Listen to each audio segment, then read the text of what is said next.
The sun was beginning to set over the Peruvian Andes, casting long, golden shadows across the terraced hills. The air was crisp, carrying with it the rich scent of damp earth and wild orchids. In the heart of this ancient land, where the civilization of the Inca once thrived, there lay a legend, an almost mythical treasure, hidden for centuries and spoken of in hushed whispers. It was the Tahua Templo, or Temple of Four Winds, and within its stone walls lay the Tesoro del Sol, the fabled national treasure of Peru, a cache of gold artifacts that represented the greatest achievements of the Incan Empire in the divine favor of the sun god, Inti. The legend of the Tesoro del Sol had transcended generations, entwined with stories of the Spanish conquest, betrayal, and the rise of a secret society known as the Guardians de la Luz. According to the tale, when Francisco Pizarro's men looted the ancient temples and palaces, they never found the true treasure, the Tesoro del Sol, which was hidden away in the depths of the Andes by a select group of high priests.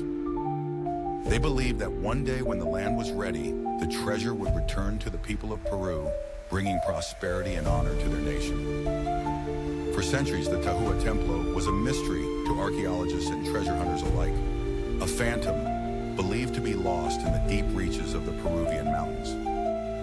That is, until a young archaeologist named Valeria Castillo, fresh out of the National University of San Marcos, discovered an ancient manuscript while cataloging artifacts in the National Museum of Peru. The document, written in an ancient, almost unreadable script, spoke of the Tahua Templo, its location hidden in the gorges and peaks of the Cordillera Blanca, and the treasure that lay within. Valeria was passionate about her heritage. Raised in the bustling city of Lima, she had spent her childhood listening to her grandmother's stories of the Guardianes de la Luz and the ancient powers that were said to be sealed within the mountain temples. This manuscript, she believed, was the key to uncovering the Tesoro del Sol and fulfilling her lifelong dream of connecting her people to their roots. After months of planning, Valeria recruited a team of experts. Rafael Morales, nicknamed El Lobo for his ruggedness and no-nonsense attitude, was an experienced mountaineer and survivalist. Manuel Cruz, a history professor, was an expert in pre-Columbian art and architecture. Rosa Vargas, a linguist, had worked as a translator for the Peruvian government.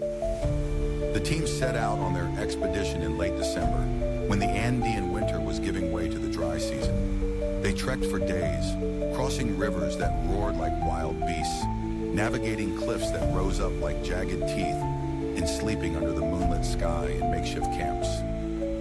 They followed the cryptic clues from the manuscript, a river that glistened like mercury under the full moon, a hidden pass where the wind whispered forgotten songs, and an ancient stone carving of a jaguar with emerald eyes. At long last, after weeks of grueling exploration, the team stumbled upon a hidden valley surrounded by towering, snow-capped peaks. It was here, according to the manuscript, that they would find the Tahua Templo. The temple itself was shrouded in mist, half concealed by moss and the roots of ancient trees that clawed their way through the cracks of its weathered stone. The air seemed to hum with an electric energy, as if the land itself was alive and watching. Valeria felt her heart quicken with anticipation. Raphael was the first to enter the temple, using a flashlight to cut through the darkness. The walls were lined with intricate carvings depicting scenes of triumph, sacrifice, and worship. A golden disc, encrusted with emeralds, gleamed faintly in the dim light. Valeria's eyes widened as she stepped forward, reaching out to touch it.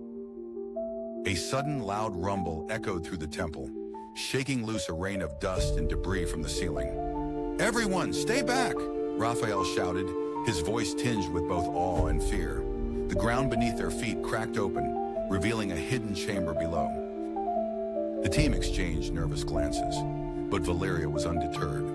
With a determined nod, she led them down into the depths of the chamber. What they found was beyond anything they could have imagined. The chamber was vast, the walls lined with golden figures and intricate mosaics. At the center of it all stood the Tesoro del Sol, a breathtaking arrangement of golden artifacts, each one more stunning than the last. There were golden masks, each more intricate than the last, ceremonial headdresses studded with turquoise and lapis lazuli, and a throne encrusted with gemstones that shimmered like captured starlight. But as they gazed in wonder, a sudden, eerie silence fell over the group. Valeria noticed that one of the mosaics, a depiction of the sun god Inti, had shifted. A hidden mechanism, long forgotten, had been triggered, releasing a haunting series of sounds that echoed through the chamber. "It's a warning," Rosa whispered, translating the ancient words etched into the walls. "Only the worthy may claim the light." Before they could react, the ground shuddered again, and shadows began to dance along the walls. From behind them, a voice, deep and resonant, spoke in Quechua. "Who dares to disturb the peace of the Tesoro del Sol?" Out from the darkness emerged a figure cloaked in the garb of the Guardian de la Luz. His face was hidden by a mask, but his eyes shone like embers. Who are you?" Valeria demanded, her voice steady despite the growing fear in her heart. "I am Inca Kunter," the figure replied. "I am the last of the Guardians, sworn to protect what was never meant to be taken." Valeria's mind raced. The Guardians de la Luz were said to be both protectors and keepers of balance, but why had they never returned?